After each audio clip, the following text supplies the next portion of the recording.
Hey guys, welcome to the Field of 68 YouTube channel. If you like what you see here, hit that subscribe button and you'll get more college basketball content just like this. Tonight, final score, number one, UConn 66, Villanova 65. Mark Armstrong made a half-court shot at the buzzer that may have meant something to some of you in your car. Hope you didn't drive off the road and that you're okay. But Connecticut has won 7 in a row. Guys, they have been a freight train. They're in first place all alone in the Big East. And this team just continues to find different ways. Tonight, Tristan Newton scored 19 of his 25 points in the second half. Jeff Goodman, Connecticut, what are you learning about this team, and are they the best team in college basketball? Yeah, I mean, I think I take them over any other team when it comes down to like one game. And I think it's because of what they did last year, even though a lot of their players weren't there. The culture, they're tough. They can win games kind of like they did today, right, with their defense. They're generally a pretty good shooting team with Caravan, Newton, and Spencer. And now you put Clingan in, and I think he played about 25 minutes today. It wasn't great, but again, he's not going to be great. He's missed so much time between the preseason and during the season. And even when he played, he wasn't 100%. So I think, it's still unfair to judge him. Diarra's been really good. Like, he's been really good for them. Castle, Rob tweeted it. It's true. Teams are going to dare him to shoot the ball and back off him and play him like Rondo. He's got to make enough. But again, he gives them that tough, toughness. Like, all their dudes are tough for the most part. Like, Clingan's the one guy you almost feel like is probably too nice in a way, but all their dudes have that toughness to them, that fight that Hurley kind of wants and he recruits. But again, this team may not be able to blow teams out as much as last year. But again, I just trust them. I trust their players. Yeah, it's the defense that we've seen the last two games against Creighton and Villanova is the thing that really stood out to me.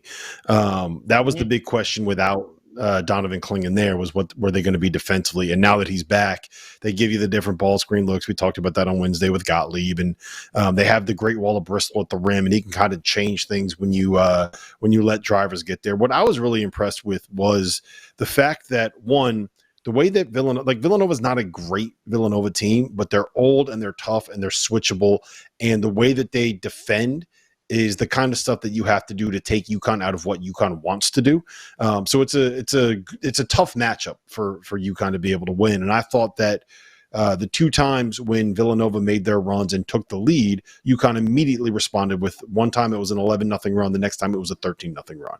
And I thought that on the road against a good old veteran team, when that building was getting loud, that's the kind of thing that a team with championship pedigree will do. So I thought that was really impressive. The other part, Goodman, you mentioned it with Clingan, like, he was sucking wind bad at the end of the first half and at the end of one of his stints on the floor in the second half. Like, he was grabbing his knees, he was doubled over, he was really sucking wind. So once they get him back into shape, then I think we get a real sense for it. But I mean, would you put a minute restriction, not like a restriction, but if you're Dan Hurley, would you really protect Donovan Clingan? Because I would. I'd limit him to 25 minutes a game for the most part, to be honest. And yeah, I know, I think, maybe he's healthy. I think that's what they will do.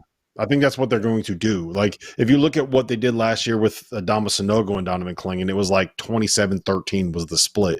And I think that's probably what it'll end up being moving forward with this group. Like, Clingan played 24 tonight. Samson Johnson played 16. I think it'll probably move a little bit towards Clingan in that regard as he gets into better shape, but it's not going to be something where Donovan's playing like Tristan Newton played 39 minutes, Cam Spencer played 37, Caravan played 37. Clingan's not going to play that. Right. Two things stand out. Since February 19th of last season, Connecticut is 29-3. 29-3. Yeah. Think of and it's not against cupcakes. So that's since late February into the postseason and then into this season. And it bears noting they're 7-1 in the Big East. The other thing that stands out, at the start of the week, they were about 45th in KenPom adjusted defense. They're now up to 30. And that number is going to continue to go up. So you're right, Rob. where they showed what they are defensively and how they can guard. That game plan against Creighton, who scored 90 plus today in a win over Seton Hall, but still showed their offensive capabilities. UConn took Creighton out of everything they want to do, and I'm wondering, is this team going to go 17-3 in the Big East, or 18-2? Is that crazy? I mean, no, it's not crazy, but they still have their tough road games left, right? They still haven't played a Creighton, at Marquette, at St. John's. They've beaten Butler, on the road, Butler and Xavier. Those are two kind of mid-tier teams that aren't NCAA tournament teams on the road. So they don't have to win those. I mean, honestly, they got to stay healthy. Like, that's the biggest thing for this UConn team, honestly. If they go in with all their pieces, and Castle's probably the biggest key, because you want him to be able to get that confidence shooting the ball and be able to make enough. Make 1 out of every 3 from 3, just so they can't completely sag off him and then make it tougher spacing-wise for everybody else on the court. All right, Rob, we're moving in 10 seconds. What does UConn finish in the Big East? They win it. No, record. With the record. Yes. For first place, whatever it is, it's first place. No, I think it's 16-4 would be my guess. 16-4. It's 11-25, and you're 16-4. dodging questions right now. 16-4. I just think 16-4. 16-4. Yeah, it's all right. Let's move on. Thank you for watching The Field of 68. If you've enjoyed what you've seen here, hit that like button, share this link with your friends, or check out the description for some other places that you can consume Field of 68 content.